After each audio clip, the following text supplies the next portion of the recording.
उत्तराखंड के गौरीकुंड में हाईवे में डाट पुल के नजदीक दुकानों का संचालन कर रहे नेपाली मूल के अमर बोहरा और वीर बहादुर के परिवार के लिए बृहस्पतिवार की रात को पहाड़ी से गिरे बोल्डर और मलबा काल बनकर आया।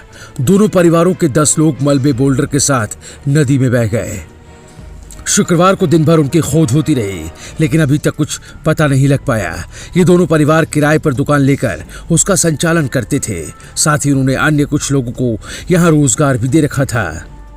अमर बोहरा, पत्नी अनीता बोहरा और अपने 5 बच्चों राधिका, पिंकी, पृथ्वी, जटिल और वकील के साथ गौरीकुंड में लंबे समय से रह रहा था। इस साल अमर ने डाट पुल के नजदीक दुकान किराए पर ली थी, जबकि वीर बहादुर पत्नी सुमिता और पुत्री निशा के साथ यहाँ ढाबा चलाता था।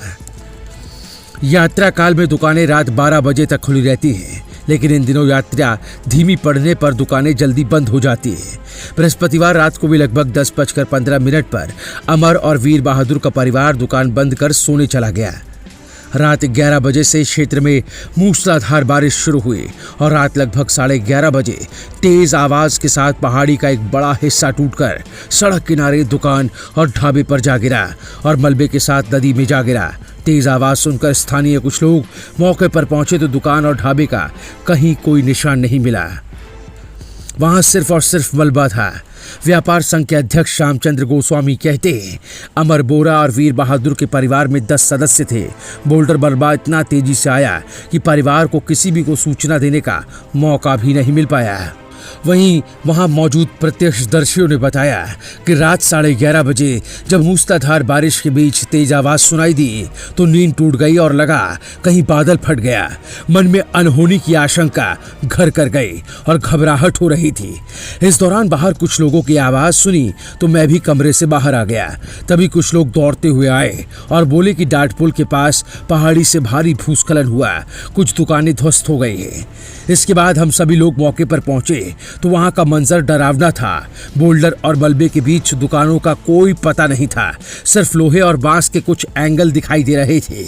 जो हालात हैं उसे देखकर डर लग रहा है, ये कहना है गौरीकुंड के मोहन चंद्र गोस्वामी का।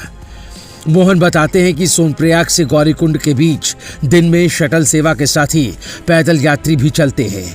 ऐसे में दिन में हादसा हुआ होता तो जान माल का और ज्यादा नुकसान होता। सड़क बेहद संकरी है और उसके ऊपरी तरफ खड़ी पहाड़ी से पत्थर गिरने का पहले से पता नहीं चलता। नीचे उफान पर मंदाकिनी नदी बह रही है। ऐसे में किसी भी हादसे में बचाव का कोई भी उपाय नहीं होता। स्थानीय निवासी गौरी शंकर गोस्वामी के और रामचंद्र गोस्वामी का कहना है कि जिस तरह से बादलों के गर्जना के साथ तेज आवाज हुई तो जून 2013 की आपदा की अचानक याद आ गई।